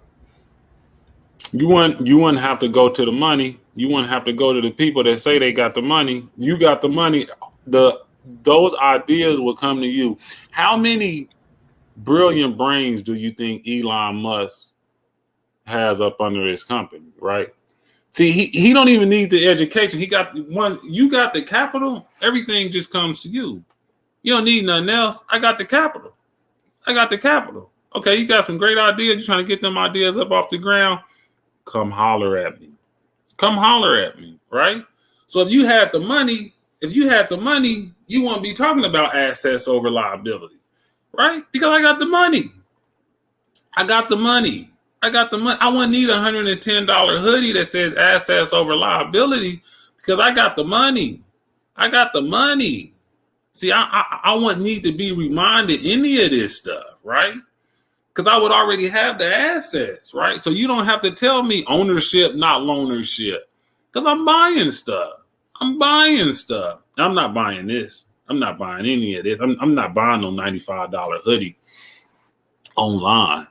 I'm not. And they said they wanted to scale this up. They wanted to scale this up from just merchandise to a clothing brand, right? See, everybody got something to sell. I got a polo shirt for you, Josh. Everybody got something to sell. I got the EYL button down for $70. I got the EYL socks for $13.50. Right? You can't afford that? Okay, I got the button for 99 cents. I know you can afford that. We got the clearance rack for the ladies. Y'all want some little, skimpy workout clothes? We got the pink. We got it in yellow. What you need, right? I got it all here. You wouldn't need any of this stuff. Man. Right? And that's the problem. That's the problem with this financial literacy stuff. And this is coming from a quote unquote finance guy. But what you really find out, this is a person in the finance industry that sold finance service products, right? And that's what he does best. He's just selling you a finance service product. So when you hear all of this rhetoric coming from these people about how successful this conference was, and how, these people is chosen and this was for the culture and blah, blah, this and blah, blah, that, that it's just one big marketing scheme for them to be able to sell product. All of these people is in on it, right? They got they down with Revolt. So that's why Puff Daddy's there. They partnered with Steve Harvey, right? So Steve Harvey probably took most of that money home. I'm gonna just be honest with you. Most of that money probably went to overhead expenses. So Michi X say they probably did about $10 million. When I did the numbers, she's correct. It in ticket sales and everything, it came to about $10 million. But I'm gonna go on the limb and say EYL, with all of the partnership deals with Steve Harvey and Steve Harvey business partners, with Revolt and Puff Daddy, and having to pay all the musicians. And he said, I spent $400,000 on locking down the venue and making sure we had metal detectors, blah, blah, blah. I'm sure they probably didn't even take too much money away. This was just a big coming out party to say, hey, we made it to the upper echelon of Black people. We in the celebrity class now. When you watch the video, it's like all these security people following them and keeping the crowd away. And just the optics of it all is like, hey, look at me. I'm a very important person. Listen, man, Rashad and Troy could walk through that crowd and wasn't too many people bother them. They not celebrities. They don't have that type of status in our community. But especially Rashad, when you see him, he's trying to build this up, right? This guy really wants to be a celebrity. It's just one thing. He doesn't have the gift and gab. He doesn't have the gift of gab. He doesn't have the golden tongue. And he just doesn't have celebrity quality. See, he wants to be something that I don't think he's qualified to be. If I was able to talk to him, I would just say, hey, just be a good Muslim, right? Just do good business, right? Just be a good Muslim. Just be that. Everybody can't be a celebrity. And everybody shouldn't want to be a celebrity. Y'all do all this stuff trying to elevate y'all status. And then when y'all get y'all status up, the first thing y'all turn around and say, look at everybody all in my business. Stay out my business. But then you put your business out everywhere. It's like, come on, man. I think this was a big coming out party for Rashad Bilal just to introduce himself to the world as something greater than what he actually is. I've never seen nothing like what y'all been able to do. You know what I'm saying? As far as, there's a shit called a tipping point. So y'all are actually the tipping point for financial literacy. So you're already like living legends. And I just want to give you your flowers now. You still got a lot of work to do. So you gotta stop thinking that. You gotta stop thinking that. You gotta start thinking that long ball. You gotta stop thinking that long ball. You gonna be old. You feel me? I'm throwing the party. Because that's what it's about. It's about throwing the party. Let's throw these parties, man. Let's throw these parties. Best Fest, day 2. This is a big day. We're about to interview Diddy in a little bit. But first, we got to go through the drip report. Went with the steel blue and gray Pradas. This is a one of none satin suit inspired by Hugh Hef. Attention to detail. You see the embroidery, EYL. We've always repped the brand. Oh, with the presidential meteorite face, straight from Wakanda. And to stay in the blue theme, we had to get the emeralds. Got to get the emeralds. This is extremely important. Color coordination is extremely important. Even my tint on my shades are blue. Tom Ford for the day. What else is there to say? Let's get it. It's extremely important, Josh. Color coordination is extremely important, right? It's extremely important that the financial literacy coach also tells you how to waste your money on luxury brands. So we got the Tom Ford shades, we got the Rolex watch, we got this Hugh Hefner nightgown, pajama, silk two-piece with the EYL embroidery on it. I don't know who told him that was a nice outfit, but it is what it is, right? Yeah, I mean, look, I understand why people like them because they seem to be good at. They have a large following and they seem to be good at selling, right? And financial literacy is always one of those good things that people it's something that people see as noble if you're helping people to attain. And what it does, it's another one of those things that's associated with the, like you said, the myth about closing the racial wealth gap, where it puts the onus back on us, and we can continue to point the finger at us. And when it's on us, that means we have to do something about it, and that means we have to take whatever little bread we have and divert it away from actually trying to do something to build up the investments and invest it in education from these type of people to get the financial literacy that we would need if we get some money. So it just doesn't make any sense. But you can rock, you can spend your money how you like. I mean, I don't know. Yeah. I don't know if spending the money on color coordinating like that would follow the principles of financial literacy that they're promoting. But I mean, hey, maybe he has that's how much money he's making. I mean, he's selling $60 t-shirts on his website. So if you buy enough $60 t-shirts, then he can buy some silk pajamas and wear them to a public event. But because to me, this Invest Fest, something tells me that Troy Milling, you know, from a business perspective, he's the business partner. But from a celebrity perspective, that Rashad really wants to take off and be a celebrity. And that's why I'm focusing on him more, because even when you go to Troy Instagram, he don't have a lot of posts. It's a couple of posts of him. It's a couple of posts with his family. I did see something on his post that was interesting, and I'll just bring it up real quick before I get back to Rashad, is that he posted this, right?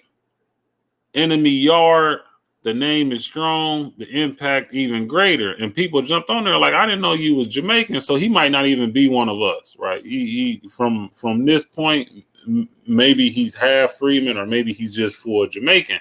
We know they from the Bronx, but that's not really the guy that stays on social media and always promoting himself.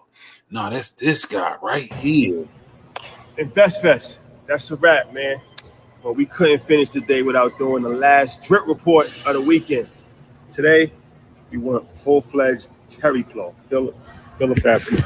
Yes, that's terry cloth, my friend. We got the embroidery EYL. That's very important.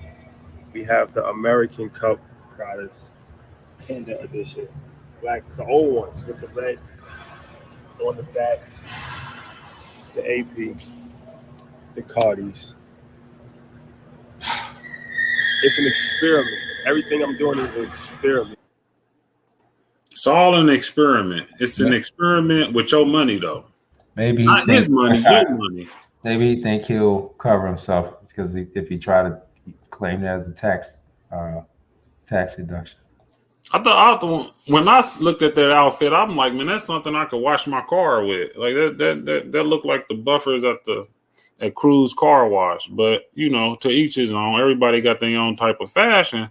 But this is the financial literacy guy, right? Doing a drip report, and he's doing a drip report on luxury brands. These wasn't black-owned brands that he was promoting. This don't look like black excellence to me. Promoting Hugh Hefner. That's not black excellence to me. I just don't know, like the gall of these guys and then you know, when they're critiqued on certain things, man, especially him, right? I'm just focusing in on him.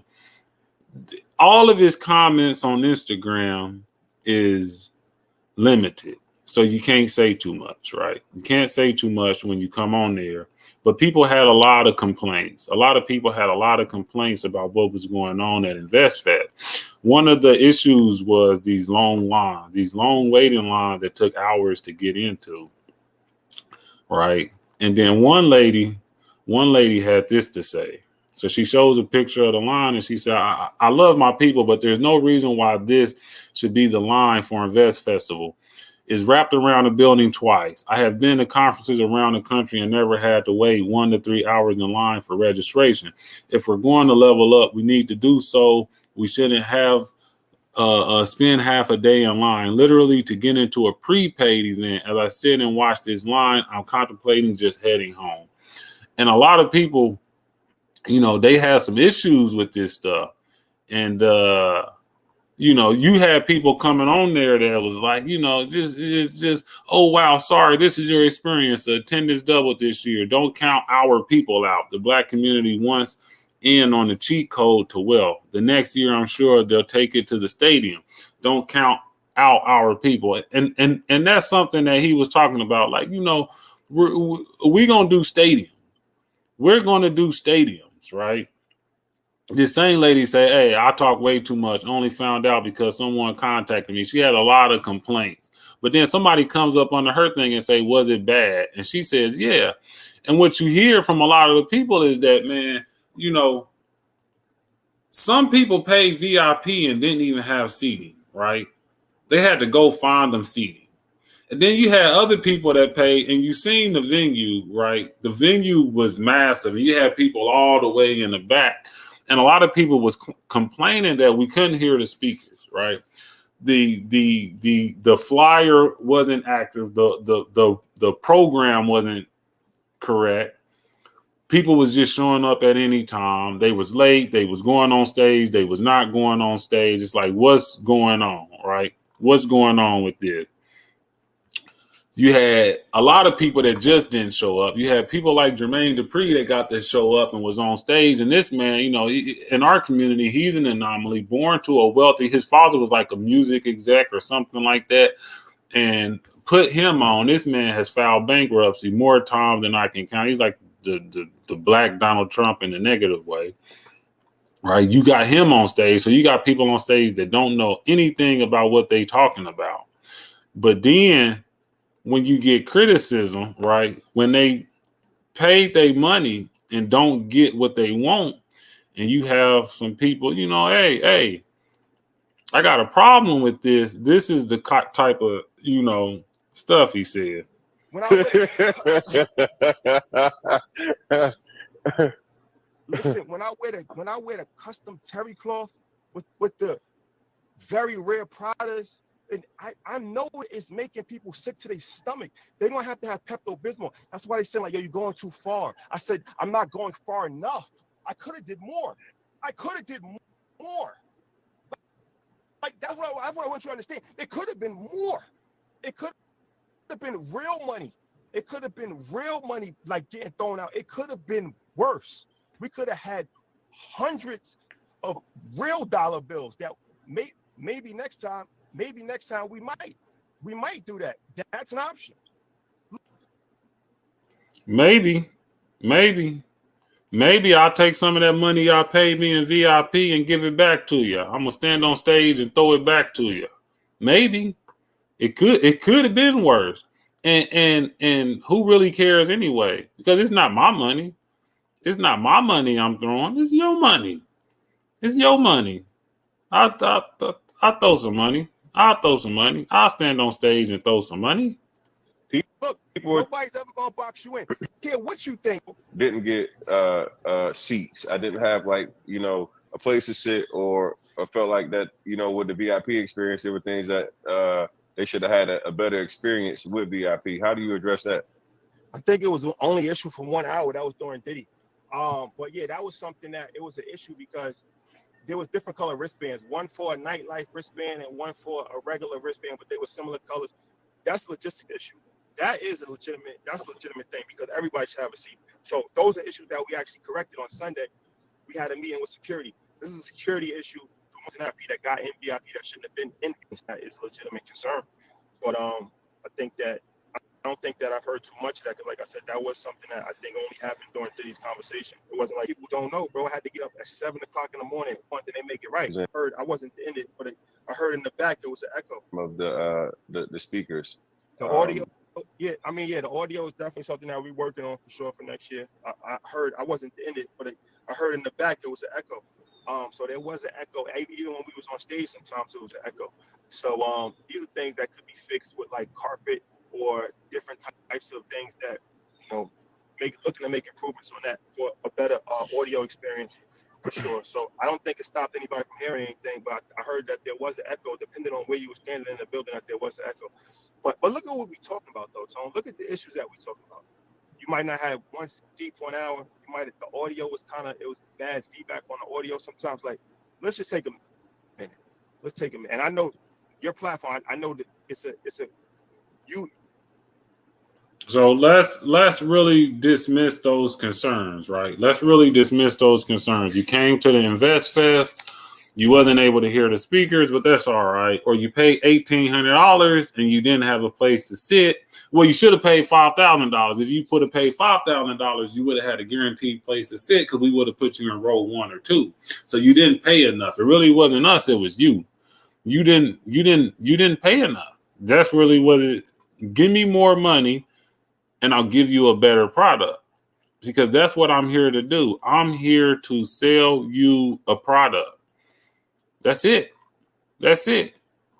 I'm here to sell you an experience and to motivate you to get out there and work smarter, not harder. That's what this whole financial literacy thing is about, right? This y'all put together what you call a successful convention, but then you get this big place, and then people like, look at this. Look at this. Like this, people said like we couldn't see the stage. We was all the way in the back. People were standing up. It wasn't handicap accessible. There was an echo. People coming in and leaving, and just the organization was bad. The whole organization and everything was set up, but then they gonna turn around and tell you it was black excellence, and that's because they ran off with the bag. It was supposed to be life changing, but then we just ran off with the bag. We just ran off with the bag. It's like, come on, man. Is this the quality of festivals that's going on now? Do y'all really think people in Atlanta is this slow? And then when I look at the ticket sales, I'm like, maybe they are. Maybe they are. You let Jay Morrison get you. You let Jay Morrison get you. Jay Morrison ran off with the money. He got you. He got you. Like, I mean, this whole thing is problematic, and we went over it, They said they're using financial literacy and it's critical to close the racial wealth gap between blacks and whites, or whites and American freedmen in America.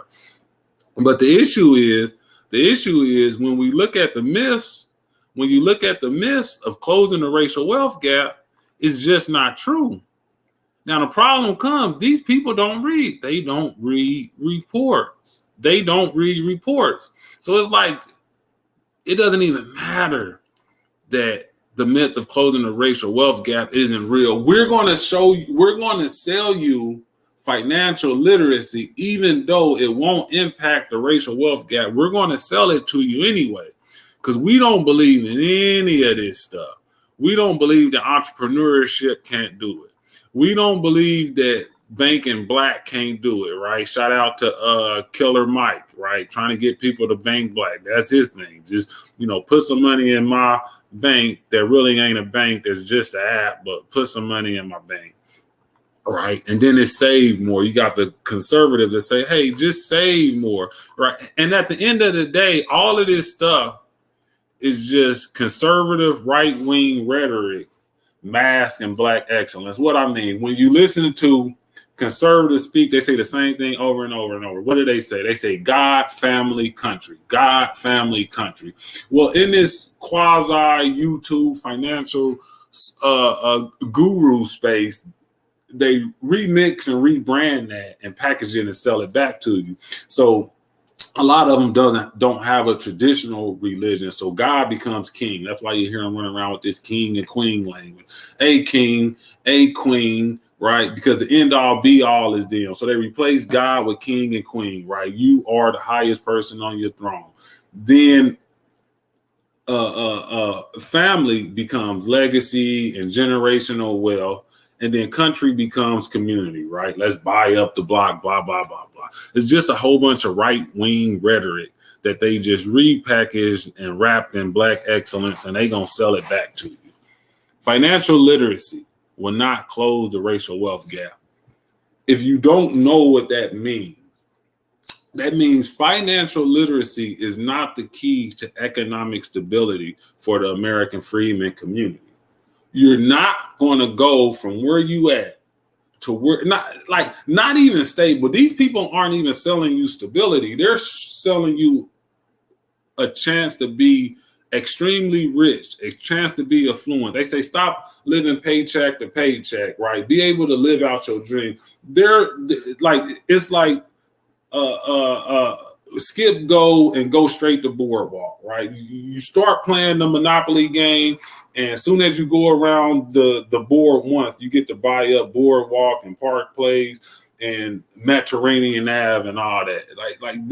That's this idea of what they're packaging and selling it to you. The problem is a lot of these guys is not living that lifestyle. They on here just faking it till they make it. But if you continue to run and buy all these courses, if you continue to run and go buy all these courses, you'll never get anywhere in life, and they'll just get richer and richer and richer. And they'll turn around and tell you, you didn't use the program. You didn't do the steps to the program as it should have been done. When you could have just went and got some traditional education and been better off. I'd rather say, hey, you want to get into real estate, first take a real estate course, become a real estate agent. How about we start there? That lets me know you competent enough to do the work, you in the industry, you can get a job, and then I can take you from there to somewhere else. But first, let me know that you can do your due diligence and at least get your foot in the door, right? Not that you can circumvent all of the traditional forms of education and go right from working at McDonald's to being a boss and owning a Lamborghini. Life doesn't work like that. And our ancestors wasn't poor because they didn't make good financial decisions. They was poor because of the position that this country put them in, generation after generation after generation. And only somebody who wins the lottery is going to be able to take all that financial degradation and come out of that in one generation. You got to win the lottery. You got to walk across the NBA stage, right? And not just as, a player that gets drafted, but basically a lottery pick or somebody that becomes a franchise player or something of that nature. You got to not just be an actor, but you got to be in blockbuster movies, not just be a comedian, but you need your own Netflix special. You got to win the lottery. You got to be the best of the best of the best. And that's the problem right there. This is just not true. And I'm gonna start wrapping it up now, but I'm gonna end on this note. All these people who claim to have extreme success that's selling you courses. Why are you selling me courses if you super rich, right? Jay Morrison said he was swaggy rich or something. All these guys claim to have all this money and care about the culture and care about our community. Then why are you selling me the courses? Why do I gotta buy these courses? If you rich and you love your community, then give me the game for free. Is it a way that we can work together? Why do I gotta come out of pocket? Why do I gotta come out of pocket and buy a $1,000 annual course that you just gonna turn around and sell me some more stuff? And all these guys are doing it. All these guys, they're not the only one that's doing it. You go to all of these guys' pages. That was part of this Invest Fest, and they all got a product to sell you, right? All of these quote unquote financial gurus got a product to sell you. Don't sell me nothing. Just, you the rich person. Just, bring me on. Put me on, man. Put me on. Don't sell me a product. Don't sell me a product. Just put me on. I'm a small business owner. I run a small trucking company, just a glorified employee. But when I bring somebody on to the company, I don't take no money from them. I just put them in the truck. We do some runs, and then I put money into their pocket. Right. I got the asset. I got the truck. Right. I got access to the load boards. Right. Everything set up. I just need your labor, right? That's what, and I'm not saying I'm a boss, but I'm saying those who consider themselves to be bosses don't need other people's money. They just need your labor. They already got a system set up to get the money. These people ain't bosses, man. These people ain't bosses. These people just want to take money from you, right? I got a problem with all these people selling classes, right? All these people it's for the culture, right? That's what Tony the Closer was saying. This stuff is for the culture. This was good for the culture. This is what we needed. And then you go to these people pages and they tell you, man, hey, he said, I made $15 million. We've got $15 million in record profit. We got $15 million in record profits. And then you go to their page and it's just a bunch of stuff to sell to you. Get your 7-day free trial. So you get the 7-day free trial. And after the 7-day free trial, he going to want about $1,800 for you. This is what they do. I'm selling you a lifestyle. I'm going to sell you a lifestyle. In order for me to be a boss, I need you to buy something from me. And I need you to keep buying things from me, right? I need you to be part of my network. Because I need to be part of your income. I need to be I need my hand to be in your pocket, right? We're going to start off with a 7-day free trial, but then I'm going to keep upselling you stuff and upselling you stuff and upselling you stuff. And by the end, you're going to be broke and I'm going to be rich. That's what financial literacy means to these people.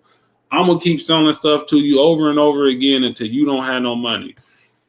And if you don't have no money, right, we're going to bring in scam artists like him, 500. He's going to show you how to do credit card fraud and bank fraud and get this money. And then when you get the money, I need you to liquidate it and send it to me, right? And then I'm going to sell you a bunch of stuff that you can't afford. Now you in debt and you're still ignorant and you still don't have a job. You don't have no foot. You don't get no certification for taking these classes and you back where you need to be, watching me as I live my fabulous life. We're going to end right there. But man, this earn your leisure business model of using financial literacy to get American freedmen or Black Americans out of the position that America put us in for slavery and the overthrow of Reconstruction won't be done by financial literacy courses. That's not how it's done. It's not how it's done. I'm sorry, y'all, for anybody who went to the conference. If you went to the conference because you thought it was life-changing and it was going to change your mind, if you thought it was the Hustlers Bowl, because you have been looking at advertisements and Instagram stories and interviews of people being interviewed telling you things like, give the world 3 words to describe invest fast. Monumental, life-changing, Impactful. It's just not going to happen. It's just not going to happen. Invest Fest was. I mean, nobody called me because I'm prepping for Invest Fest, the Super Bowl of hustlers. I will not be able to be reached until I share this insightful information with all of the hustlers all around the world that want to be independent. It's not the Super Bowl of hustlers. It's not. It's not. It was a bunch of people that had became successful from soliciting money from the same community they trying to do it from now. Diddy got on stage talking about unity. Diddy got on stage talking about unity. I'm like, Diddy talking about unity? Diddy ain't took nobody with him. Diddy ain't took nobody with him. He's been on this journey all along, right? If you could count anybody that Diddy has been taking with him, it would be his kids. That's about it. That's about the only people Diddy looked out for. Diddy ain't took nobody with him. Diddy has been doing Diddy for many years. Because at the next level, you think that you've overcome everything. Oh, I finally made it. And then there's a whole other army up there that is there to try to push you down the hill. And that's why, from being at the mountaintop, I can come back down and tell y'all the only way out of this is if we can unify and combine our forces. Because what's waiting for you up there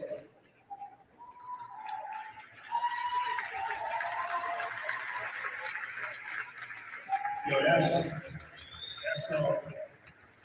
pretty insightful. That's actually no. There's nothing insightful about that. There's nothing insightful about what Diddy said. Diddy has been a one-man band, making a band. Diddy is a one-man band. He's been doing this thing all along. He done left everybody else in his dust. And y'all just got to figure y'all life out. Yeah, that's Diddy and Sean Poe, if y'all know. They had an altercation at a club where somebody threw some money at Diddy. Sean Poe was a part of the entourage. He defended his boss. His boss turned around, did not pay for his attorney, right? They separated the cases. They left Sean to just face his case alone. Sean ended up doing 10 years in the penitentiary while Diddy went on to become an uber successful pop star. This is at the height of Diddy's career. It was also at the height of Sean's career because after the case, his career would basically just fall apart. He would put out some more records, but they wouldn't do well. Especially the first one he puts out is from prison anyway. But anyway, he gets deported back to Belize after he gets out of prison. I'm happy to see that he's able to get back into the country now. And at one point, he was not able to get back into the country for many, many years. So I'm happy to see Sean has landed on his feet and doing well. But it's problematic that the person that's talking about unity lived his whole life as a quote unquote boss, taking from other people and then discarding them. Right. And this is the type of information you get at InvestFest. He gets to rebrand himself through financial literacy. So the person that taught you how to wastefully spend, the person that gave you all of the bad financial advice for at least 2-3 decades now gets to rebrand himself without any acknowledgement of what he previously did. Right. He just gets to come and say, I'm Brother Love now. Hey, and we need unity. We need unity where? We need unity where? Like, man, how about you pay them artists that made you billions of dollars that you didn't pay, that's now dying and don't have health insurance? If you want to unify, how about we start there? How about you pay the people you owe first, and then we'll think about unifying. But yeah, I'm going to wrap this video up. It's getting to the 2-hour mark. But yeah, let me know what y'all think in the comment section about it. InvestFest, about financial literacy. Let me know you guys' opinions on Earn Your Leisure. These guys are big in our community, and I think they big for the wrong reason. I think people are following them for the wrong reason. And the gatekeepers have came and they've opened up the gates for them, and they've allowed this incorrect message of being able to educate yourself up out of poverty and even out of a stable class into this, top 10% lifestyle. And it's just all untrue. It's just all untrue. I think at the end of the day, if you went to InvestFest, if you just wanted to be around some beautiful Black people and you wanted to catch a vibe, listen to some music, if you treated it as a festival, then you got your money's worth. If you went to InvestFest because you wanted to be inspired, then you got your money's worth. If you went to InvestFest because you wanted to change your position, your financial positionality in America, if you wanted to get some investment ideas and some tools that would be life-changing and change your life, then you just got played, right? You just got played and you just made somebody else richer, right? So if you went because you just wanted to let your hair down and celebrate and be around Black folks and you got what you paid for, if you went to InvestFest because you believed in what they were saying, that it was life-changing, and you was really going to be able to network and level up and get out of your position of living check to check or having zero or negative wealth into this luxurious lifestyle and really become a boss, then you played yourself. Sorry. But we just got to do better as a community. And Atlanta as a city has to do better. Atlanta has to rid themselves of these parasites that come into their city, come into the city with the greatest income inequality in the world and usurp what little money y'all have, man. We just got to do better as a people. And with that, I'm saying thanks for watching. Peace. I'm out.